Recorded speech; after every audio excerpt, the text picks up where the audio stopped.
নমস্কার, আমি সুপর্ণা বলছি আমার ছাদ বাগান থেকে। আপনাদের সবাইকে শুভেচ্ছা জানিয়ে আজকের ভিডিওটা শুরু করছি। সকালবেলা সংসারের সমস্ত কাজকর্ম সেরেই আমি ছাদে চলে এসেছি।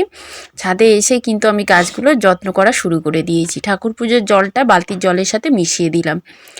এটা সমস্ত নিজের কাছে বিশ্বাস।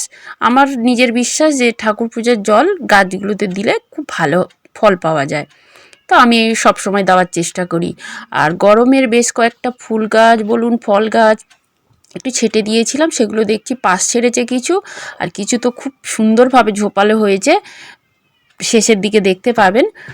আর এই যে বিটকপি গাছের গামলা থেকে এই দুটো শাক তুলে দিলাম। বলেছিলাম কিছুদিন অপেক্ষা করব, কিন্তু আমি আর অপেক্ষা করতে পারলাম না, কারণ মেথির দানা আমি জলে থেকে তুলে আমি কলা হতে দিয়েছিলাম। আর খুব সুন্দর কলা হয়েছে, আর অনেকগুলোই দানা ভিজিয়ে দিয়েছিলাম, শশার দানাও এর মধ্যে রয়েছে।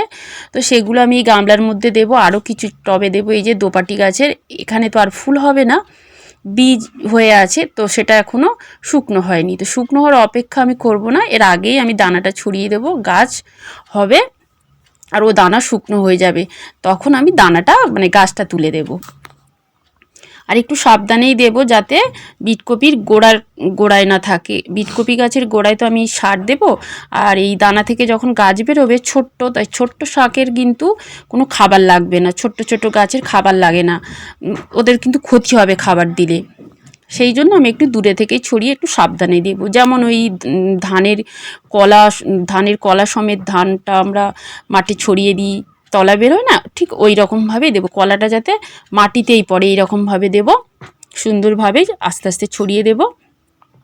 দানা হলে এমনি ছড়িয়ে দেওয়া যায়, আর দোপাটি গাছের গোড়াতেও দেবো, আর এর উপরে একটু করে মাটি ছড়িয়ে দেবো। ওই খাবার মেশানো, গোবর মেশানো একটু মাটি আছে, ওই ছড়িয়ে দেবো, দিয়ে একটু জল ছিটিয়ে দেবো। দিলে কিন্তু কয়েকদিনের মধ্যে বেশ সুন্দর ছোট ছোট চারা গাছ বেরিয়ে যাবে, তারপরে বড় বড় হয়ে যাবে খাওয়ার মতো।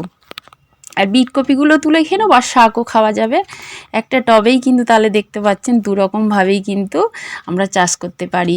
তো এটা জায়গার অভাবেই না, যাদের জায়গার অভাবে তারাও করতে পারেন, এমনিও করতে পারেন। এমনি ফল গাছের গোড়াতেও দিতে পারেন, পাতাবাহার গাছের গোড়াতেও দিতে পারেন, খুব ভালো হবে।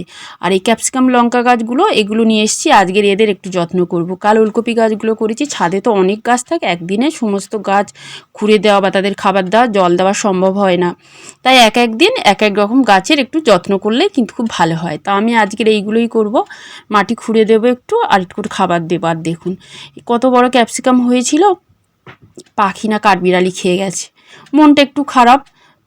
তাও ওদের কাছে আমি হার মানবো না, আমরা হার মানছি না, আরও বেশি করে গাছ লাগাবো, কত খাবে ওরা, সবাই মিলেমিশে খাওয়া হবে। আর এই গাছটা ওলকপি গাছের কাছে ছিল, কুঁকড়ে গেছিলো, বলেছিলাম না রোদ পাচ্ছে না ঠিক, তো ওটাকে তো অন্য সাইডে দিয়েছিলাম যেখানে রোদ আছে আর খোলামেলা জায়গা। তো একটু হলুদ গুঁড়ো ছড়িয়ে দিলাম, আর গোড়াতেও দেবে, একটু জলে গুলেও দেওয়া যায়, কিন্তু আমি একটু ছড়িয়ে ছিটিয়ে দিলাম। এছাড়াও লঙ্কা গুঁড়ো, আদা, রসুন এগুলো কিন্তু এভাবেই দেওয়া যায়, দিলে কিন্তু খুব ভালো কাজ দেয়, গাছে যেগুলো পোকা লাগে খুব ভালো কাজ দেয়। আর এই যে টবটাতে ফুলকপি ছিল, বড় হয়ে গেছে, খাওয়া হয়ে গেছে। আর এই ওলকপি গাছ অন্য ক্রেটে ছিল, অনেকগুলো গাছ ছিল, তো ছোট্ট গাছ ছিল হয়ে তো আমি তুলে দিয়েছি, দেখছি বেশ ভালোই হয়েছে। আর নোটে শাকগুলো খুব ভালো হয়েছে। আর নোটে শাক বা অন্য কোনো শাক জাতীয় যেসব থাকে, তার কিন্তু যখন জল দেবেন এই রকমভাবে দেবেন, দিলে গাছগুলো কিন্তু শুয়ে পড়বে না, খুব ভালোভাবেই হবে। আর এই যে নিম গাছটা দেখতে পাচ্ছেন, এটা আমার ছাদেই হয়েছিল এমনি থেকেই, খুব ছোট্টবেলায় আমি ওকে এই ছোট্ট টবে দিয়েছি, একটু খাবার দিয়েছি। আর ওই যে একই রকম সার জল, ওই খাবার জল দিই, ওই খোল বা খোল বা ওই সবজি পচানো জল দিই, তাতেই কিন্তু খুব সুন্দর হয়েছে। আর বেশ কয়েকদিন আগে আমি ছেটে দিয়েছিলাম, খুব সুন্দর ঝোপালো হয়েছে। আর উত্তর পশ্চিম দিকে কিন্তু বাড়ির উত্তর পশ্চিম কোণে রাখলে খুব ভালো হয়, এটা আপনারাও রাখতে পারেন, আমি রেখেছি এটা। আর আমার নিচেও আছে গাছ। আর এই যে বলছিলাম বেশ কয়েকটা জবা ফুল গাছ দিয়েছি, এরা বেশ ঝোপালো মতো হয়েছে। আর এই শীতের শেষ থেকে আর গরম পর্যন্ত খুব ভালো কিন্তু ফুল পাবো আমি। এদের গোড়াতেও আমি নোটে শাক দিয়েছি, বেশ কিছুদিন আগে আমি সর্ষের দানা ছড়িয়েছিলাম, গাছগুলো খুব বড় বড় আর খুব সুন্দর হয়েছে, খাওয়া হয়ে গেছে তুলে। আর খুব ভালো লাগে খেতে সর্ষে শাক, বিভিন্ন শাক জাতীয় জিনিস, সমস্ত জিনিস শাকটাই খেতে ভালো লাগে। আর এক একটা গাছের গোড়াতে যাতে পাতা শুকনো হয়ে পড়ে থাকেন না, যাতে না থাকে বা পচে না যায় সেদিকে কিন্তু লক্ষ্য রাখতে হবে। তাতে কিন্তু গাছের গোড়া মানে গাছেরও ক্ষতি হবে, গোড়ারও মাটি ছত্রাক ধরবে, তাই সবসময় খেয়াল রাখতে হবে। এইভাবে কিন্তু আমরা একটা সুন্দর ছাদ বাগান তৈরি করতে পারি। এর জন্য কিন্তু আমাদের তেমন একটা কষ্ট হয় না।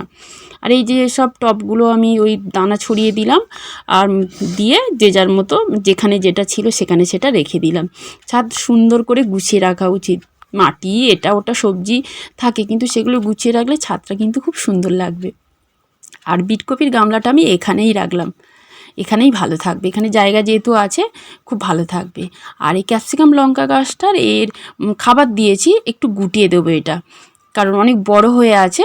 গ্রো ব্যাগটা দিলে কী হবে, এর গোড়াটায় সূর্যের রোদটা পাবে, আর সূর্যের রোদ পেলে তো গাছ খুব ভালো হবে।